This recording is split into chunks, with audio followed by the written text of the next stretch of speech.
Muy bien, vamos a compartir la palabra y vamos a Lucas capítulo 5 y vamos a leer a partir del versículo 12. Lucas capítulo 5, versículo 12. Algunas Biblias traen un título antes del versículo 12 y el título, por ejemplo, en la versión de las Américas dice curación de un leproso.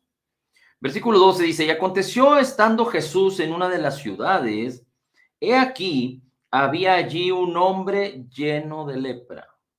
Y cuando vio a Jesús, cayó sobre su rostro y le rogó diciendo, Señor, si quieres, puedes limpiarme.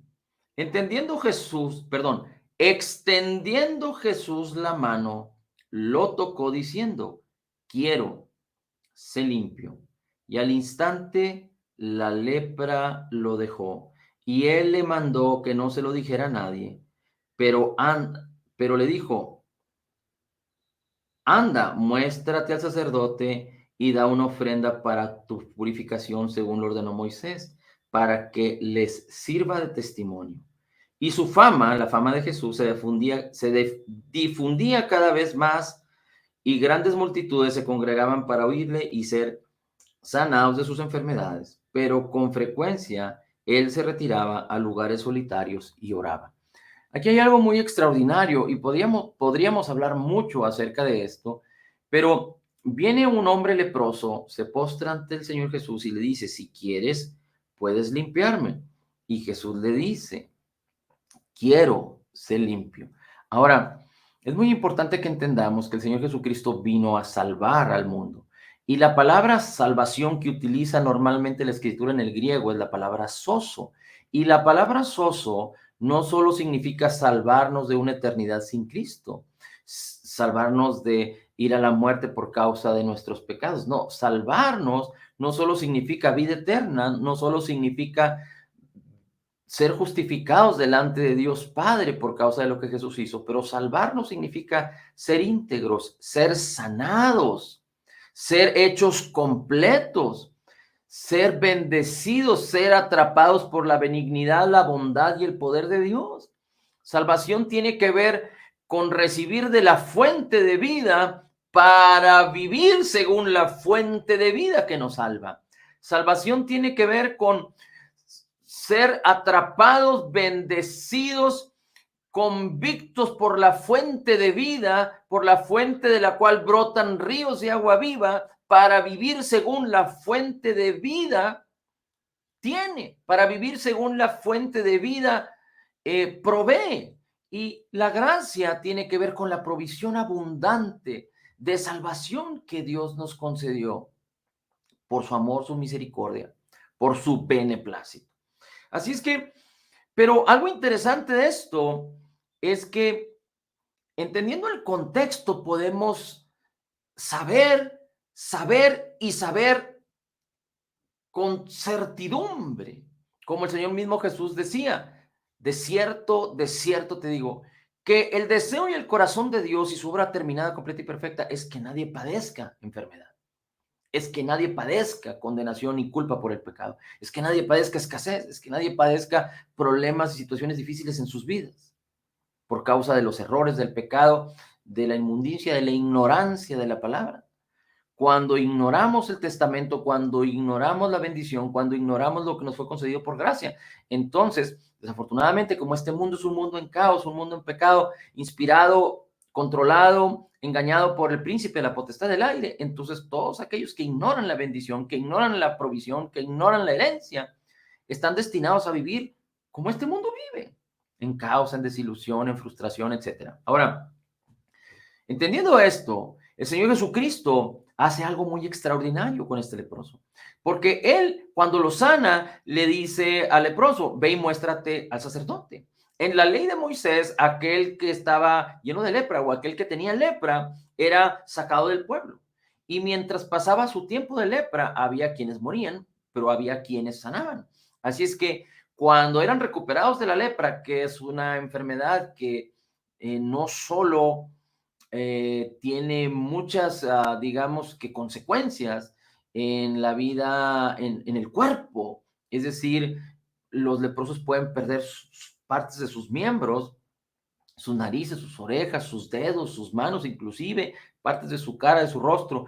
Y aunque puedan ser sanados por causa de todos los estragos que esta enfermedad hace, y no solo por ello, sino por el rechazo y por la separación, causa estragos emocionales en las vidas de las personas. Y Jesús establece que están viviendo bajo la ley. Este hombre está viviendo bajo la ley y cuando lo sana dice, ve y preséntate al sacerdote. Porque cuando los leprosos en la ley sanaban, tenían que presentarse al sacerdote para que el sacerdote no solo los examinara, que ya no había lepra en ellos, pero que también ellos hicieran la ofrenda correspondiente al Señor por causa de su salud. Ahora bien, aquel que tocaba a un leproso tenía, por la ley de Moisés, se convertía en alguien inmundo. No solo la posibilidad de que podía ser contagiado. Si un hombre tenía contacto físico con alguien que estaba leproso, es decir, lo tocaba con sus manos o lo tocaba con cualquier parte de su cuerpo, con sus mejillas, al darle un beso, lo que sea, aquella persona podía no solo ser contagiado, bueno, más bien podía ser contagiado, pero por la ley de Moisés, aquella persona quedaba inmunda y tenía que hacer un proceso de, digamos que, de santificación porque había quedado inmundo. Así es que por la ley era una obligación que las personas sanas no podían por ninguna manera tocar a los leprosos. Por ello, los leprosos tenían que ser sacados fuera de la sociedad. Y por ellos, en tiempo de Jesús, los leprosos eran excluidos. Los leprosos y los enfermos en diferentes situaciones tenían que ser excluidos, no podían presentarse públicamente y mucho menos permitir que otros los tocaran, aunque fuera por error. Por eso tenían que ser rechazados y tenían que ser sacados de la sociedad o del pueblo. El Señor Jesús hace algo extraordinario. Este hombre le dice, si quieres, puedes limpiarme. Y el Señor Jesucristo toca su cuerpo, dice la Escritura. Déjeme, vuelvo ahí. Dice la Escritura en el versículo 12. Bueno, en el versículo 13, extendiendo Jesús la mano, lo tocó diciendo, quiero, sé limpio. Así es que mientras Jesús tocaba en su acción física de tocar al leproso, él declara con su palabra, quiero, sé limpio. Sí quiero, sé limpio. Y al instante aquel hombre fue sanado. Al instante dice la Escritura, la lepra le dejó. La lepra le dejó. Aquí, como le digo, podríamos hablar mucho de esto, pero dice aquí, la lepra le dejó. La lepra le dejó. Y si queremos hablar de sanidad, si queremos hablar de restauración, fíjese cómo dice, la lepra le dejó. Es decir, el Señor Jesús tiene autoridad no solo sobre el pecado, sino sobre la enfermedad, sobre la escasez, sobre la depresión, sobre cualquier problema. Dice, la lepra le dejó. La lepra desapareció, la lepra se fue. El mismo Señor Jesucristo en los evangelios nos enseña a través del apóstol Pablo, a través del apóstol Pedro, a través del apóstol Santiago, que debemos resistir al diablo y él huirá. ¿Con qué? Con la palabra. ¿Con qué? A través de la fe, a través de someternos a Dios. El Señor Jesucristo dice, dile a ese monte que se vaya y se va. El Señor Jesucristo dijo, quiero ser limpio. Y él no solo físicamente, porque en el cuerpo de Jesús estaba no solo el poder de Dios, pero la gloria de Dios. Recuerde que la mujer del flujo de sangre vino y tocó los vestidos de Jesús y virtud salió de Jesús. Y Jesús, en la mayoría de los casos, hablaba y las personas eran salvadas y sanadas. Pero en otros casos el Señor Jesucristo tocaba a las personas. E inclusive dice la Escritura que muchos venían y tocaban a Jesús para ser sanados. Y eran sanados. Pero lo extraordinario aquí es que Jesús toca y la ley impedía que una persona sana tocara a alguien que tenía lepra. Pero ¿cuál es la situación aquí? ¿De qué podría ser acusado Jesús? Así como Jesús es Señor del sábado, porque Dios no dio el día para que el día se señoreara del hombre, el día fuera Señor del hombre, sino Dios creó al hombre para que fuera Señor de todo, pero el hombre malinterpretó. Así es que la ley, los hombres no podían ser acusados o no podían acusar a Jesús por la ley. Primero, porque Jesús era Señor de la ley. Y segundo, porque no había evidencia de que Jesús hubiera tocado a un leproso. Porque cuando Jesús tocó al leproso, la lepra se fue. Cuando Jesús tocó al leproso, la lepra se fue. Es decir, o está el pecado o la salvación de Cristo mora en las personas. O está la enfermedad o la salvación de Cristo permanece en las personas. O está la depresión o la salvación de Cristo mora en las personas. Así es que la intención de Dios nunca fue que el hombre padeciera, pero sabemos que por causa del pecado el hombre padece y sufre. Y podemos ver grandes ejemplos de cómo el pueblo de Israel sufría en los tiempos de Jesús. Y si leemos el Antiguo Pacto, podemos entender y escuchar cómo el pueblo sufría calamidades por causa de darle la espalda a Dios, por causa de no vivir en la armonía de la palabra y de la fe. Pero nunca fue la intención de Dios que el hombre, una vez que conociera el plan redentor y el propósito salvador de Dios para nuestras vidas, Dios nunca tuvo la intención de que nuestras vidas tuvieran altibajos. Dios nunca tuvo en su corazón o no tenía la intención original de que nosotros fuéramos salvados, perdonados, sanados, restaurados, y que después de que eso hubiera sucedido, siguiéramos sufriendo, de lo cual ya fuimos rescatados o restaurados. Mire, vamos a seguir leyendo. Dice la escritura en el versículo 17, Lucas 12. Y un día que Jesús estaba enseñando, estaban sentados los fariseos, los maestros de la ley, habían venido de todas las aldeas de Galilea y Judea y Jerusalén, y el poder del Señor estaba en Cristo para sanar. El poder del Señor estaba en Cristo Jesús para sanar. Versículo 18. Y unos hombres trajeron en una camilla a un hombre que estaba paralítico. Y ellos trataban de meter al paralítico, pero no podían. No podían ponerlo delante de Jesús porque había mucha gente. Y hallando cómo introducirlo, debido a la gran multitud, subieron a la azotea y lo bajaron con la camilla a través del techo. Y poniéndolo en medio delante de Jesús, viendo Jesús la fe de ellos, dijo, hombre, tus pecados te son perdonados. Entonces los escribas y fariseos comenzaron a discutir diciendo, ¿quién es este que está blasfemando? ¿Quién puede perdonar pecados sino solo Dios? Conociendo Jesús sus pensamientos, respondió, ¿por qué discurrís en vuestros corazones que es más fácil decir tus pecados te son perdonados o decir levántate y anda? Pues para que sepáis que el Hijo del Hombre tiene autoridad en la tierra para perdonar pecados, dijo al paralítico, a ti te digo, levanta, toma tu camilla y vete a tu casa. Y al instante el paralítico se levantó de entre ellos, tomó su camilla en que había estado acostado y se fue a su casa glorificando a Dios.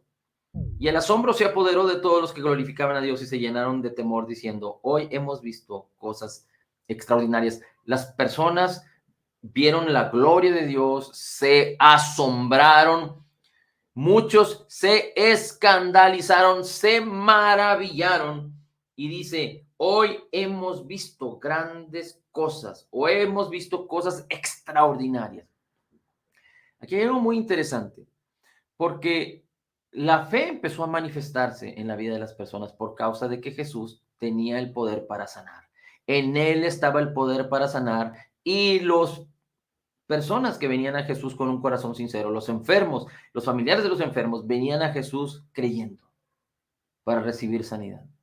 Pero Jesús les dice, cuando viene este hombre y lo pone en el medio de él, le dice, tus pecados te son perdonados.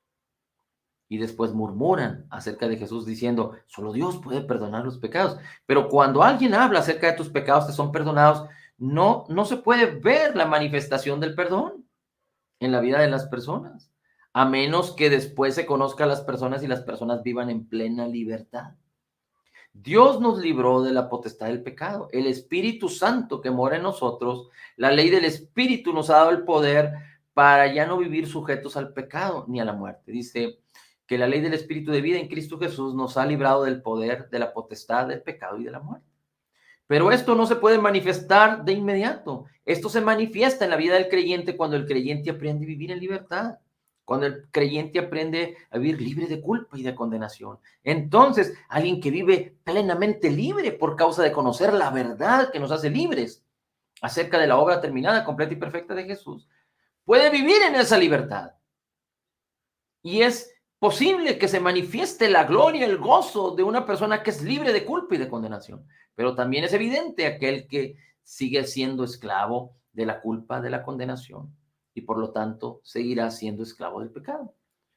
Pero en el momento no podía manifestarse esto.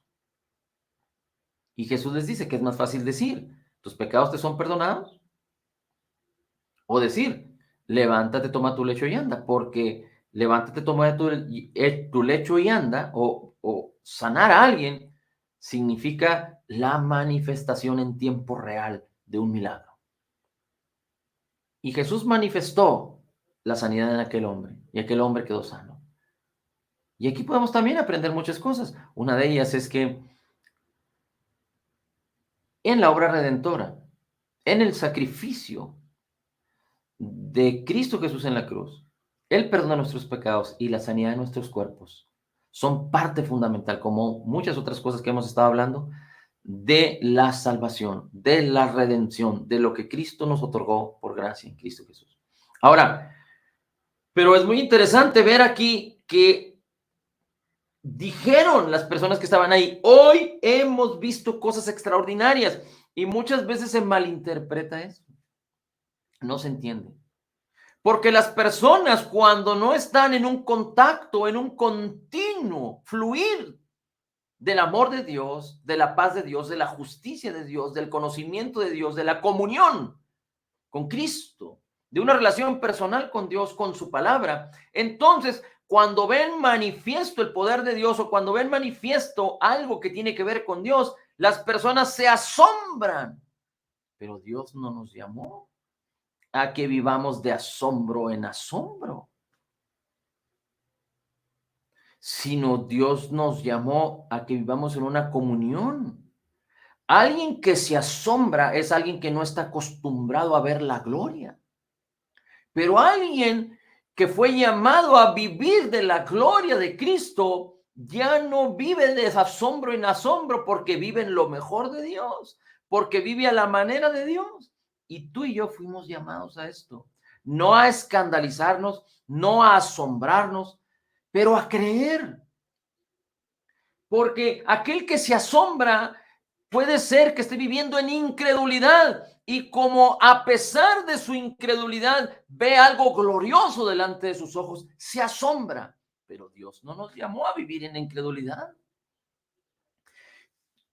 Hemos tenido muchas experiencias acerca de que en reuniones de sanidad y milagros, muchos creyentes nacidos de nuevo, van enfermos, pero no son sanados. ¿Y quiénes son sanados en aquellas reuniones? Los inconversos, los que van por primera vez.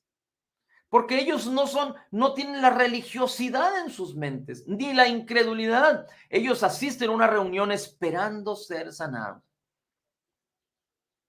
Y los creyentes, muchos, sabemos que muchos sí pueden apropiarse por la fe de la sanidad.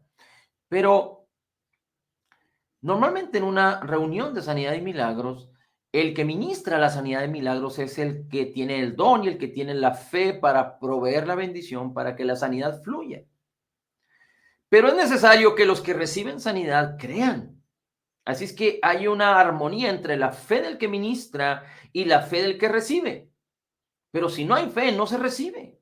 Entonces los incrédulos o los que apenas están yendo por primera, segunda vez a este tipo de reuniones van creyendo y reciben la palabra y creen. Entonces, aunque sea su fe pequeña, la armonía entre la fe del que ministra y la fe del que cree causa que el poder de Dios se manifieste. Pero ¿qué sucede con la mayoría de los creyentes nacidos de nuevo? Que ellos han vivido y experimentado el sufrimiento y la enfermedad, aún teniendo a un Dios glorioso en sus vidas.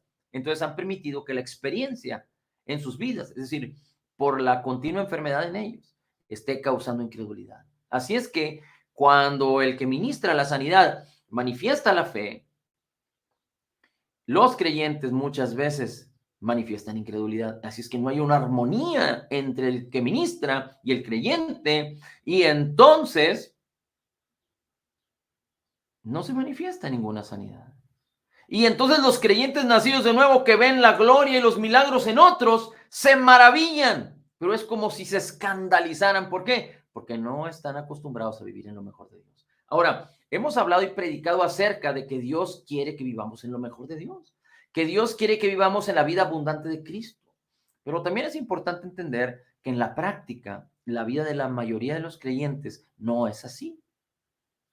Y hemos compartido y predicado que es mejor la prevención y la preparación y el fortalecimiento en la fe que querer echar mano cuando ya estamos en el problema.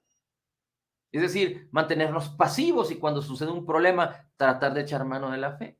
Sabemos que eso no es lo conveniente, sino que debemos prepararnos y ejercitarnos en la fe para caminar en lo mejor de Dios. Y cuando viene la adversidad, nosotros estaremos victoriosos y fuertes para saber que tenemos la victoria en Cristo. Pero en la práctica no sucede con muchas personas, con muchos creyentes. Así es que muchos creyentes están sufriendo enfermedad, están sufriendo escasez, están sufriendo problemas de condenación, de culpa, depresión, están sufriendo problemas en sus relaciones. Y esto es una realidad natural. Entonces, ¿cómo decir, cómo hablar, cómo predicar? Porque queremos prevenir, es mejor la prevención que la corrección. Pero en la práctica, prácticamente, en la práctica, valga la redundancia, se necesita más corregir que prevenir, porque las personas no quieren prepararse, sino quieren vivir en la corrección continua.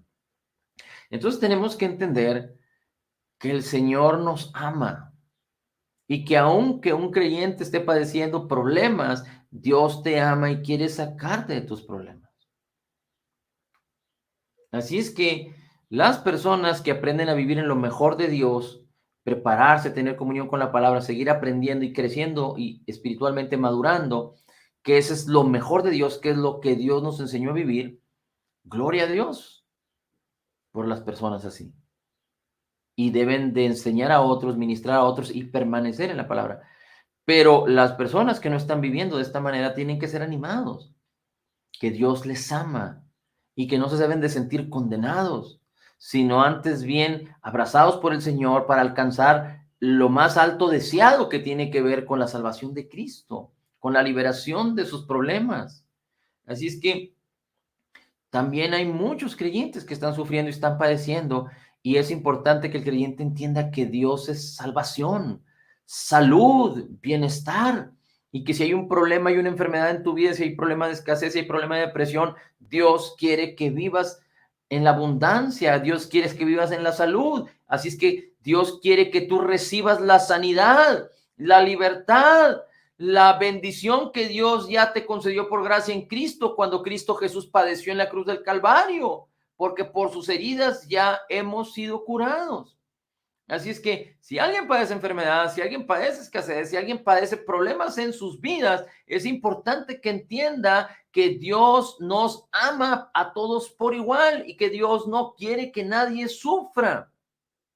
Porque una vez que nos rescató por causa de lo que Jesús hizo, Jesús murió una sola vez y para siempre. Jesús sufrió el quebranto una sola vez y para siempre. Jesús sufrió todas nuestras enfermedades una sola vez y para siempre. Jesús sufrió nuestra depresión una sola vez y para siempre. Jesús sufrió nuestra escasez una sola vez y para siempre. Pagó por nuestros pecados una sola vez y para siempre. Llevó nuestras culpas una sola vez y para siempre. Fue condenado para que tú y yo vivamos en libertad. Y esto lo hizo una sola vez y para siempre.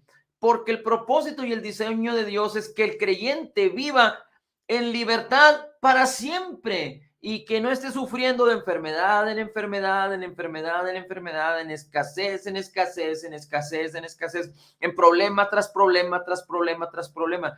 Pero en la práctica así sucede. Así es que Dios, independientemente cuál sea la forma en la que tú estás viviendo o cómo te haya ido en la vida, Dios te sigue amando y quiere restaurarte y rescatarte y quiere levantarte y enseñarte a que vivas en lo mejor de Él, en lo mejor de Cristo, en la vida abundante. Y aunque tú desees vivir continuamente, que no es el deseo de Dios, pero quieras vivir continuamente de problema tras problema hasta el último de tus días, Dios te va a seguir amando y no va a retirar su amor ni su espíritu de ti.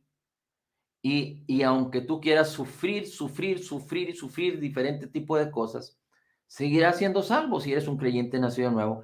Pero desafortunadamente, cuando estés con Cristo y que Cristo quite toda lágrima de tus ojos, dice la Escritura, tú entenderás que desaprovechaste la gloria y la oportunidad de la bendición que Dios te dio en la tierra. Porque vivir de sufrimiento en sufrimiento, de problema tras problema, de enfermedad tras enfermedad, de escasez en escasez, no te va a permitir ser libre, porque Dios quiere que seas libre para que cumplas tu propósito.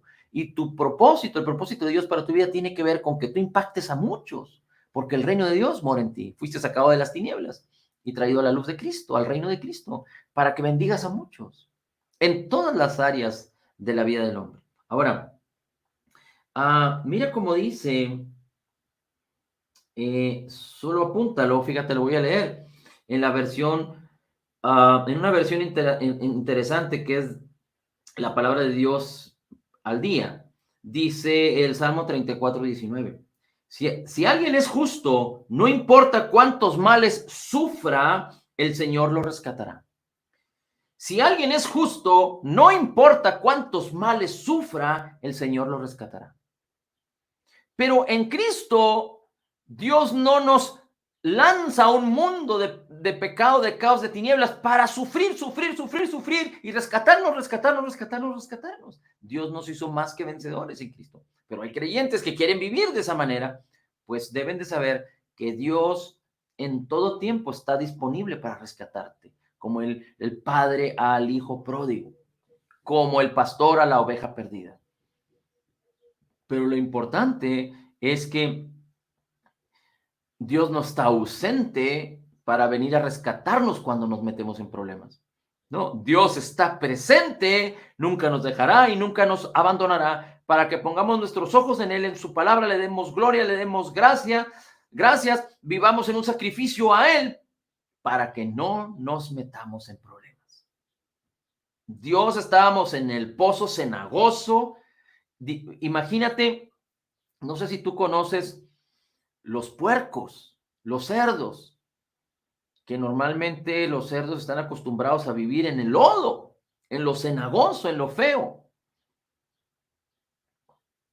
Y estos animalitos, tanto los puercos, los cerdos, los puercos, como los perros, que aparentemente son las mascotas por excelencia para el hombre, pero están descritos en la Biblia, en muchas historias. Por ejemplo, el Señor Jesucristo dice, no le des las perlas a los cerdos. Por ejemplo, el Señor Jesucristo habla en la historia cuando él libera al Gadareno de que los demonios se fueron a un hato de cerdos y los cerdos se precipitaron y murieron en el mar, fueron ahogados. Pero dice el salmista que tú y yo, cuando estábamos en nuestros pecados, mira, fíjate cómo dice, para retomar este punto, fíjate cómo dice Romanos 5:8. Dios muestra su amor para con nosotros en que siendo aún pecadores, Cristo murió. Tú y yo estábamos como las víboras o como los cerdos. Vamos a hablar que tú y yo en nuestros pecados es como estábamos como los cerdos, envueltos en nuestro lodo. Es el pecado. No trato de ofender a nadie ni que nadie se sienta ofendido por esto, pero así estábamos sin Cristo, en el lodo, en el fango, en la fosa, en el hoyo de la destrucción. Así estábamos sin Cristo. Y cuando nosotros estábamos ahí, Cristo murió por nosotros. Cristo murió para rescatarnos de ahí. Pero nadie puede ser rescatado si no está dispuesto a ser rescatado. Y aunque aún no habíamos estado dispuestos porque no conocíamos y no sabíamos acerca de la salvación que tiene que ver con Cristo nuestro Señor y Salvador, Cristo murió por nosotros, dice la Escritura. Ahora, sabemos que Cristo murió antes que naciéramos. Pero cuando nacimos no conocimos a Jesús, vivimos en el fango, en nuestros pecados. Y Cristo ya había muerto a esperar en paciencia, en amor, en misericordia, en gracia, a que nosotros le dijéramos sí al Espíritu Santo, porque el Espíritu Santo nos estaba convenciendo de venir a Jesús. Y es la operación del Espíritu Santo que continuamente está haciendo a las personas que no conocen a Dios.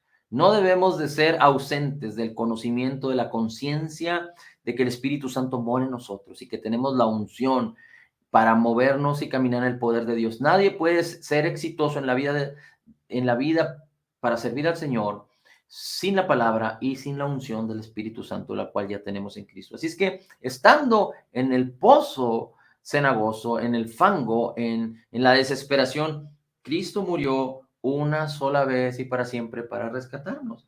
Ahora, no es el propósito de Dios que habiéndonos sacado de ahí,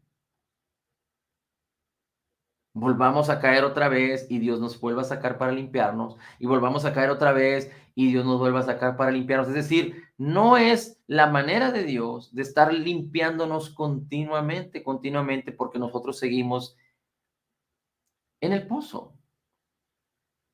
Es como dice la palabra, que el perro siempre vuelve a su vómito. O hay un dicho por ahí que dicen acerca de que las cabras, aunque las lleves a un lugar bonito, siempre van a irse al monte. Entonces, Dios no nos libró del fango para que nosotros nos volvamos a meter en el fango. ¿Qué hay en el fango? En el fango hay muchas cosas. Hay pecado, hay incredulidad, hay enfermedad, hay escasez, hay ira, hay contienda, hay codicia, hay celos, hay amor a las cosas vanas, hay todo este tipo de cosas. Así es que cuando Cristo nos sacó de ahí, nos limpió y nos purificó y nos santificó para que nosotros viviéramos en sacrificio vivo a Él, renovando nuestros pensamientos para ser transformados. Imagínate, alguien vestido con lino fino para presentarse en una boda, va y se mete en el fango. Así es que el creyente, cuando acepta la enfermedad y no la resiste y no va a la palabra para ser sanado y para apropiarse de la sanidad que ya tenemos en Cristo, es como si se está metiendo en el fango. Y cuando el creyente contiende y hay amargura y hay depresión, imagínate, está dirigiéndose al fango. Y cuando el creyente está sufriendo escasez y entra en pereza, entra sin fruto y no hace nada al respecto, es como si el creyente está metiéndose en el fango. Y nunca fue el propósito de Dios estarnos limpiando y sacando del fango cada vez, sino Jesucristo murió una sola vez y para siempre. Ahora, desafortunadamente, la vida de las personas a veces es así.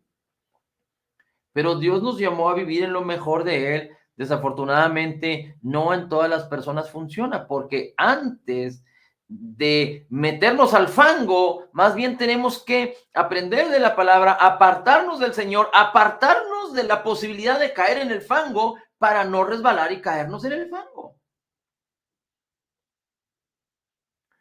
Entonces, no podemos darnos el lujo de andar en una cuerda floja. Es como la palabra que dice que nadie puede poner fuego en su seno y no quemarse. Una persona que quiera hacerlo es ser ingenuo es ser insensato, es no ser diligente. Pero Dios nos sigue amando y nunca dejará de amarnos. Pero mira lo que dice la palabra acerca de lo que éramos y de lo que ahora somos y cuál es el propósito de Dios para nosotros. Así es que tenemos que entender que Dios nos llamó a vivir en lo mejor de Él, porque Dios está esperando que nosotros cumplamos el propósito para inducir, para conducir, para enseñar, para instruir a muchos que se están perdiendo. Y Dios no quiere que sigamos estando en problema tras problema y teniendo que rescatarnos del lodo continuamente a ningún creyente, porque entonces esos creyentes no van a poder cumplir su propósito. Pero mira lo que dice la Escritura en Efesios capítulo 2, versículos del 4 al 7. Y con esto estamos terminando. Dice, pero Dios, que es rico en misericordia, por causa del gran amor con que nos amó, aun cuando estábamos muertos en nuestros delitos, aun cuando estábamos muertos en nuestros delitos, nos dio vida juntamente con Cristo. Dice, por gracia habéis sido salvados. Y con Cristo nos resucitó. Y con Cristo nos sentó en lugares celestiales. En Cristo Jesús. A fin de que Dios pueda mostrar en ti, en estos tiempos, la sobreabundante riqueza de su gracia por su bondad para con nosotros en Cristo Jesús. Así es que Dios quiere mostrar en ti y en mí las abundantes riquezas de su gracia, su benignidad, su bondad, su poder, el poder para sanar, el poder para restaurar, el poder para bendecir, y que nosotros no vivamos escandalizados por no tener experiencia continua del amor, de la gratitud, de la gracia del Señor. Y mucho menos Dios quiere que nos estemos acercando al pozo de la desesperación, de la destrucción, a la fosa, al fango. Pero Dios quiere que nos ofrezcamos en sacrificio vivo a Él y que renovemos nuestra mente con la palabra para ser transformados y que Él pueda manifestar su gloria. Así es que debemos de seguir adelante con el Señor.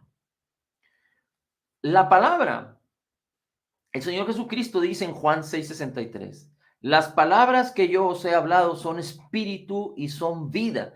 Las palabras que yo os he hablado son espíritu y son vida. Y recuerda que tú y yo somos un ser espiritual, que tenemos un cuerpo, que habitamos en un cuerpo y tenemos un alma.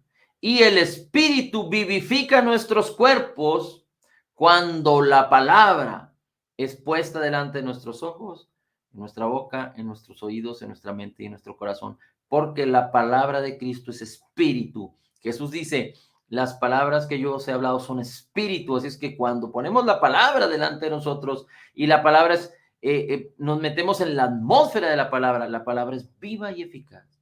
Y pone en armonía al espíritu que mora en nosotros, que es uno con el espíritu de Cristo. Y entonces aprendemos no a vivir en el hombre interior que antes estaba dominado por el pecado, sino en el nuevo hombre que fue creado en la justicia y santidad de la verdad, como dice la palabra. Para vivir como un canal de bendición, no tropezándonos con la misma piedra todos los días, sino rescatando a todos aquellos que tanto lo necesitan. Así es que animémonos porque Dios es bueno y porque nunca dejará de amarnos. Y la benignidad es la que nos guía, la benignidad de Dios, la bondad de Dios, la abundancia de las riquezas de su gracia, su amor para con nosotros, su palabra, Cristo Jesús, el glorioso y maravilloso Señor de nuestras almas, de nuestras vidas, nuestro Salvador, nuestro Redentor, el amado de las naciones, nuestro amado, nunca nos dejará, nunca nos abandonará y quiere que a través de nosotros se manifieste su gloria y su poder. Recuerde que el Señor Jesucristo le enseñó a Pablo a entender esto. Bástate mi gracia, le dice el Señor Jesús a Pablo, porque mi poder se perfecciona en tu debilidad. Y cuando el apóstol Pablo entendió que cuando él era débil, débil en confiar en sí mismo, pero fuerte para confiar en el Señor, entonces él era fuerte. Soy débil en la confianza que tengo en mis miembros, en mi alma, en mis fuerzas, en mi voluntad, en mí separado de Dios, entonces me hago fuerte porque mi confianza está total y solamente en Cristo, que Él es bondadoso, benigno, Él es amor, gozo, paz, paciencia, benignidad, bondad, fe, mansedumbre, templanza, el fruto del Espíritu que mora en nosotros, listo para manifestarse a través de nuestras vidas. El reino de Dios en el cual tú y yo estamos, dice, no consiste en palabras, sino consiste en poder. El reino de Dios es justicia, paz y gozo en el Espíritu Santo. Padre, la gloria, el honor y la alabanza es para ti. Señor, no solo te pido que nos des sabiduría y que nos des entendimiento para conocer la anchura, la longitud, la altura, la dimensión, para respecto a tu amor y para estar fortalecidos en la fe y en tu amor, en el vínculo perfecto de tu paz, Señor, y en la unidad perfecta de tu espíritu, pero también, Señor, que nos des entendimiento para poder entender tu llamamiento, tu esperanza, tus riquezas en gloria y el poder que mora en nosotros, el cual operó en Cristo resucitándolo entre los muertos. Señor, nos has llamado a santificación, nos has llamado a apartarnos para ti, nos has llamado a creer en tu palabra y a ser renovados y transformados por la renovación de nuestro entendimiento. Tú mismo produces el querer como el hacer por tu buena voluntad. Sabemos que nunca nos dejarás y nunca nos abandonarás. Señor, en el nombre de Jesús, estamos declarando bendición sobre la vida de los oyentes, la vida de los que están escuchando y viendo, y por la vida de sus familias que son representadas en el nombre de Jesús. Pero sabiendo esto, que nos has llamado con un propósito glorioso para manifestar en estos tiempos las abundantes riquezas de tu gracia y de tu gloria, y que muchos vengan al conocimiento de la verdad a través de lo que hablamos, de lo que vivimos, de lo que compartimos, de lo que ministramos. En el nombre de Jesús te pido que esta motivación pueda ser el centro de nuestras vidas para ofrecernos continuamente en sacrificio vivo a ti y ser renovados en nuestro entendimiento, en el espíritu de nuestra mente, para ser transformados en la misma imagen de Jesús día con día, en el nombre de Jesús. Porque donde está el Espíritu de Dios hay libertad, y el Espíritu del Señor, el Espíritu de la profecía, es el Espíritu del Señor, es Cristo Jesús. Gracias, Señor Jesucristo, por tu obra terminada, completa y perfecta. Gracias, Señor Jesús. Gracias, Señor Jesús. Estamos declarando libertad, sanidad, estamos declarando salud, bienestar, riqueza. Los problemas se van en el nombre de Jesús. Estamos declarando aquellos problemas o aquella enfermedad que esté hostigando la vida de mis hermanos en el nombre de Jesús. Te ordeno a ti, te vas en el nombre de Jesús. En el nombre de Jesús, y declaro los cuerpos de los que están escuchando sanos por la palabra del Señor Jesucristo, por lo que Jesús hizo en la cruz. Tú eres sano por las heridas de Cristo en el nombre de Jesús. Gracias, Señor. Gracias, Señor. Bendito, bendito sea tu nombre. En Cristo Jesús declaramos que somos totalmente perdonados y sanados, perfectamente justificados, altamente favorecidos, profundamente amados, grandemente bendecidos, más que vencedores. Como Jesús es, así somos nosotros en este mundo. Somos la justicia de Dios en Cristo. Recibiendo de la abundancia de tu gracia y de tu justicia, declaramos: todo lo puedo en Cristo que me fortalece. Amén, amén.